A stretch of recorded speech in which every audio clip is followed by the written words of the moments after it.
So I already anticipate that there are a lot of critics out there that are using the title of this film to be witty in their reviews. Not okay is not okay, or not okay is just okay. I mean, just ignore those people. If people are trying to think way too much about like how to um, you know, do a play on words just so they can seem cute to get some more clicks. And we should not be giving those people clicks. Let's just talk about the damn movie. Did you like it or not? Stop trying to think about how be like, ooh, it's not okay. Um. Anyway, I'm John Stark, movieguy.com, and we're going to talk about the film Not Okay, which is a Hulu original, and I'm a blind film critic. So don't think that matters here. This is not a sci-fi action horror film. So it's not like I can't tell you what the aliens look like, because there are no aliens.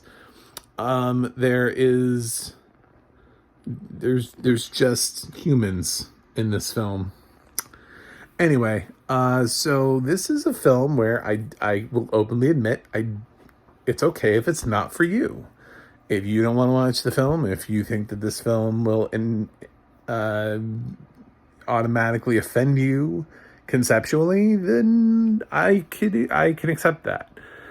However, I would also say that the film does actually walk that idea around a little bit in an interesting way, and it doesn't necessarily say what you think it's going to say. So, the film is about a girl played by Zoe Zoe Deutsch, who I've seen before. I know what she looks like. She was in Why Him and some other films, and she's been around for a little while. And she's getting her due as an actress. She felt very Anna Kendrick for me in this film. But she's good. She plays a girl who is just so lonely and depressed and I don't know, craving attention, that she creates a big lie, and the lie backfires on her. She works at a magazine, and the film is supposed to be taken pretty seriously all the way through. It has a couple moments where you might laugh, but I'm going to talk about this one character real quick. There's a character called Colin who seems like he's in the wrong fucking movie. And I don't know what's up with the writers and why they put Colin in this movie. Like what the purpose of Colin was. But Colin would not have a job. Nobody hires people like Colin. I don't even think Colin would have the followers he has, because Colin doesn't really speak in sentences. He kind of just speaks in like just like asshole clickbait terms. And he's constantly vaping or smoking joints. And I'm like, this isn't a content creator. There's nothing about this guy that makes me think, he has any sort of content creating purposes. And why is he working? What does he do for this magazine? Like, why? Who hired him? And why does he still have a job? It's basically like, I don't know, like if Kevin Federline just had a job and you were like, why do you work here? I was like, this guy is just so out of place in this film. I just, it took me out of it, because the rest of the film is presented pretty much as is, like a story that could happen with characters that could be real. It's not a parody.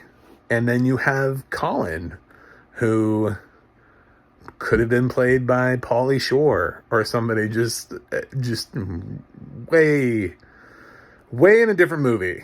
But to try to impress Colin, Zoe Deutsch says that she's attending this writer's retreat in Paris, when she gets high with Colin on the roof to try to, because she wants to have friends so bad that when this dude offers her a joint, she's like, yeah, whatever, cool. And so she realizes she can't go to Paris because it's stupid expensive, and there is no writer's retreat. She made it up.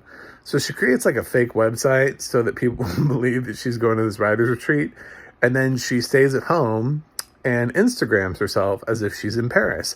But unfortunately, something happens, and there's like a massive terrorist attack in Paris during the time in which she claims to be in Paris, even though she's just sitting in her apartment with her guinea pig, which, by the way, this is like the world's most awesome guinea pig ever. Like, this film, as a side note, could be used to advocate for more people owning guinea pigs as pets. I had no idea that guinea pigs were this chill. This guinea pig is like sitting up like on her computer desk, like looking at her. It's just like, it's not trying to run around or do anything. It seems really well trained in the way, like, it functions kind of like a cat. Like, it's always somewhere. It always seems to be doing something that like a cat would do, where it's just kind of like sitting there staring at her. And I'm like, every time I've always seen like a guinea pig, it's always like in a cage. No, she's just got like a free roaming guinea pig. It lays on her stomach when she's in bed, or it climbs down and taps her keyboard at one point, and I'm like, this thing's a cat. But it's a guinea pig. If they used a real guinea pig for that was a really well-trained guinea pig. Good on that. And by the way, good on the audio description for telling me always what this guinea pig was doing, because sometimes with animals we don't get good audio description. But anyway, this terrorist attack happens, and then she lies about having been a survivor of the terrorist attack, and then she starts getting more attention for being a survivor. And it just continues to snowball out of control from there. And yeah, that's when you realize, I've seen some reviews that refer to her as a sociopath. I don't think she's a sociopath. I think she's just a product of a world where we put so much stake in collecting friends or collecting numbers on things, like how many people do I have, even though we're really just collecting people a lot of them we've never met. Some of them we just ran into at some place one time. I mean, they're not people that we really know. It's like social media invented a way for you to stay in contact with anybody you've ever bumped into at any point in your life. And you can stay in contact with those people for the rest of your life. And somehow this poor girl has bumped into nobody, knows nobody, and has no friends. And she just wants what she sees that everybody else has. And she's not presented as being somebody like some troll that lives under a bridge, like a totally unlovable human being. Just something where it hasn't quite worked out for her. So she's not dislikable going into this. She becomes dislikable by the choices that she makes. And that is where it starts getting increasingly out of hand. And she becomes a character you can't root for, even though initially you're like, oh, I feel kind of bad for her. And then you're like, wait a minute. No, at some point she should have had the wherewithal to just be quiet about it. I mean, I could understand maybe coming back from the trip and being like, I'm fine, and then just never bringing it up again, but she actually decides to make herself like the face of a movement and stand up for something that she wasn't a part of. And that's what connects her to this other girl who we need to talk about, because she was amazing. There is a girl that she meets in a support group, and it's played by an actress who we've seen recently because she was just in Don't Make Me Go. This is Mia Isaac, and this film needed to be released in theaters so that Mia Isaac could be in the conversation for Best Supporting Actress, because her performance is incredible. I've seen over 100 films that would qualify as 2022 releases. I can't tell if they're all like theatrical or Emmy consideration, because it's hard to keep up with streaming films and which films qualify where. So I just consider them all 2022 releases. And hers is an easy standout performance. Far more than I've seen some other praised performances this year that didn't do anything for me.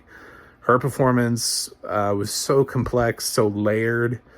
As an actual survivor of an event, she's been through an actual tragedy that Zoe Deutsch's character shows up at a meeting and this like survivor support group to try to, I guess, learn how to be a survivor.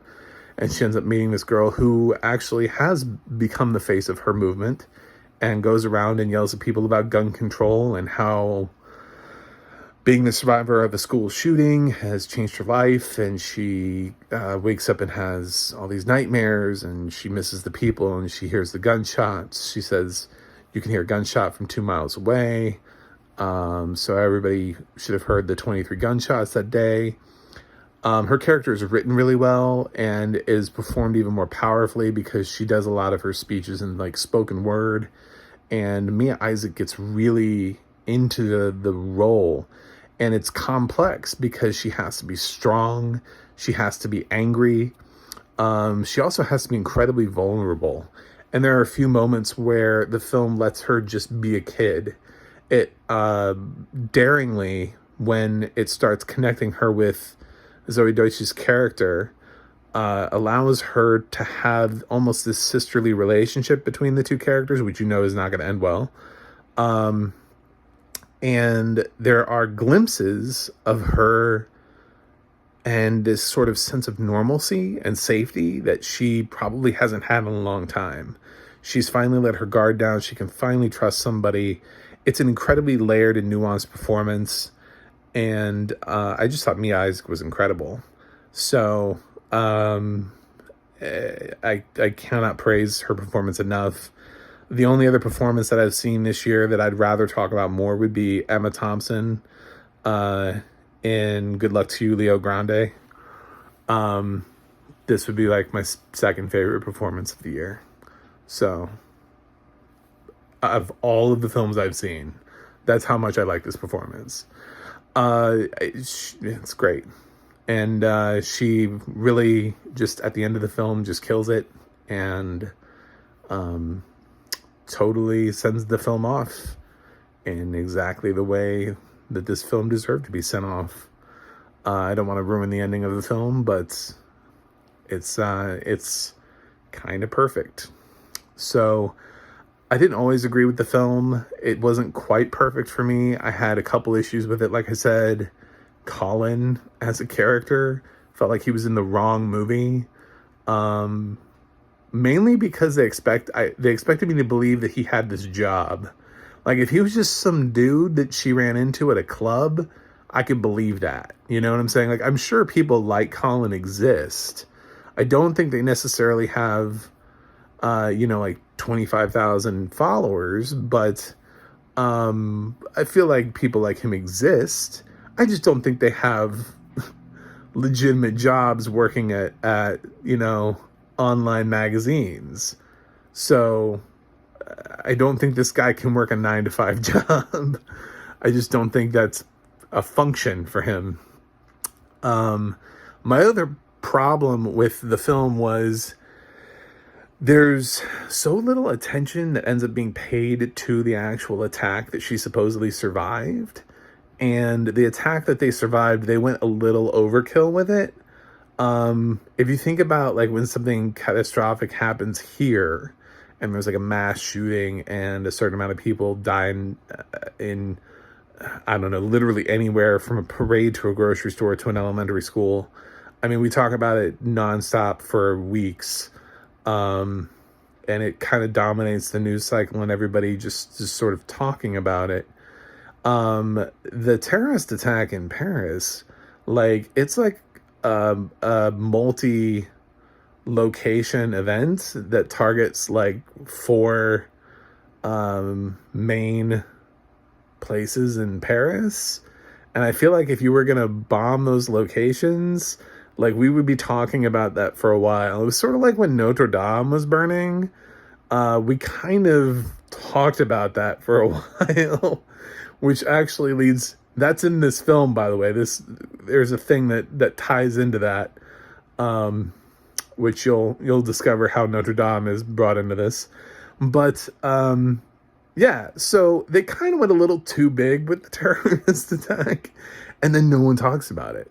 It's kind of a big terrorist attack, actually. I feel like maybe they should have just gone with bombing at like one location, but instead there's a bombing at 4 different locations in Paris, which I get made it easier for her to be a survivor, because when you're at like 4 different locations, it's like, I mean, you could have, just because people didn't see you at the one location doesn't mean you weren't at some other location. I mean, that would have made hundreds, thousands of people's, survivors, because they would have been near one of those 4 locations. But then we really just don't talk about it. We really just kind of move on. And I wish the film had sort of just stayed in that moment, because instead it chooses to stay in some other moments that aren't necessarily as relevant to the story or as important. And they feel like they're trying to dig Zoe Deutsch out of a hole, but it's a hole she can never be dug out of. There's no redemption for her character beyond a certain point. And it's something that she needs to realize for herself, but the film seems to be trying to create space for her to potentially have redemption. And instead, I feel like that time probably could have been used better, just really hammering home the idea of how tragic this event was, rather than briefly sort of mentioning it and then having her just like be like, I'm back, I'm here, I'm okay. And then we all just kind of move on. And it's not this thing that's constant coverage. Anyway, that's just a thought that I had about the film. So I think I like Not Okay a lot more than some other people. It doesn't have the best score on IMDb right now, but all these critics that are iffy on it, I would stand up and fight them at all. And I'd be like, but, because I've seen and read enough reviews where everybody, or even the people who didn't like it, everyone's been like, but Mia Isaac.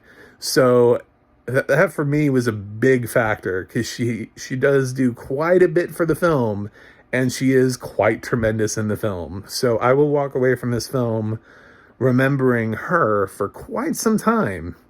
And I'll remember the film for doing a decent job of telling the story. And Zoe Deutsch she was okay. She did fine in the film. It's just, damn, Mia Isaac was a revelation. So I know her name will not be called in the Best Supporting Actress category, but I wish she could at least be in the race, so she could pick up some weird, like St. Louis Film Critics Society or something, something. Maybe she will. I don't know. We'll find out. Or an Independent Spirit nomination or something. Anything that you can give this girl would be great, because she deserves to be elevated to that next big thing status. And I'm saying that as somebody who just saw her in something else 2 weeks ago. I can officially say this girl's got talent, and we need to see more of her.